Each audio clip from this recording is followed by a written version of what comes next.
रामकृष्ण हरी. आज आम्ही वालाच्या शेंगा तोडणार आहोत. एकदम अशा सात्विक केमिकल रहित शेंगा आहे आणि आज आम्ही तुम्हाला वालाच्या शेंगाची रेसिपी सांगणार आहोत.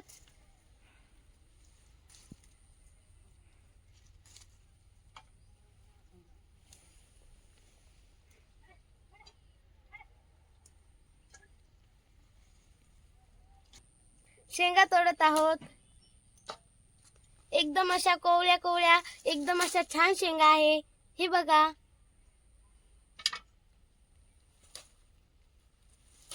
खूप खूप मोठे शेंगा आलेले आहे. याची आम्ही खूप छान टेस्टी भाजी बनवणार आहोत.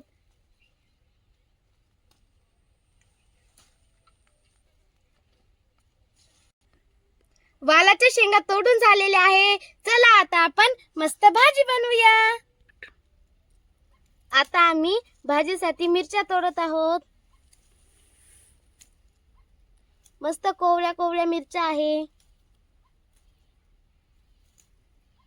पण आम्ही निब्बर निब्बर तोडत आहोत. हे बघा कोथिंबीरीचा मळा. आणि आता आपण भाजीसाठी मस्तपैकी कोवळी कोवळी कोथिंबीर तोडूया. मस्तपैकी चटचटीत भाजी बनवूया. एक दिवस आपण कोथिंबीरच्या वडे देखील बनवूया. आता कोथिंबीर तोडली आहे. चला आता आपण भाजी बनवूया.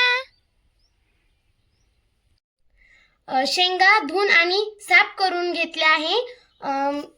भाजीसाठी थोडी कोथिंबीर आपण चिरून घेतली आहे आणि शेंगदाण्याचा कूट घेतला आहे. मिरच्या चिरल्या आहे. आता तेल गरम करायला टाकले आहे आणि ते गरम होत आहे. आणि आता आपण त्याच्यात मसाले वगैरे टाकूया ते बघूया. फोडणीसाठी मोहरी, जिरे,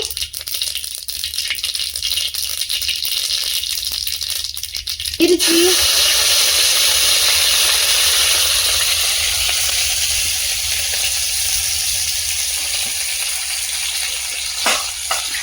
आता मिरच्या वगैरे चांगले परतून घेऊया.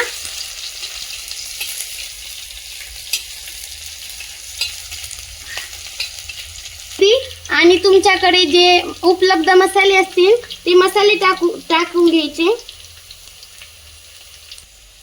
आपण याच्यात शेंगा टाकूया आणि त्या परतून घेऊया. चवीपुरती मीठ टाकूया. शेंगा आता थोड्या परतून घेऊया आणि नंतर ह्या वाफळायला म्हणजे त्याच्यावर झाकण ठेवून देऊया. आणि नंतर कोथिंबीर कूट वगैरे टाकूया. आपण झाकण ठेवूया आणि थोड्या वेळ त्याला वाफळून देऊया. 5-7 मिनिटं आपण याला वाफळून देऊया. चला आता आपण शेंगदाण्याचा कूट टाकूया.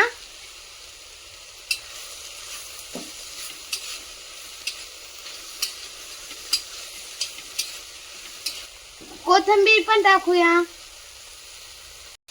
घरची असल्यामुळे आम्ही जास्त कोथिंबीर खातो. खूप सारी कोथिंबीर टाकली आहे भाजीमध्ये. आता याला चांगलं मिक्स करून घेऊया.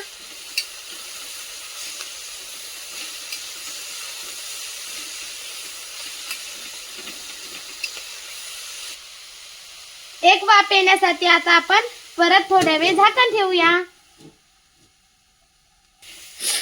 मस्तपैकी भाजी बनवून तयार आहे. भाजी तयार आहे. चला आता आपण जेवूया. कशी झाली भाजी? एकदम छान स्वादिष्ट झाली.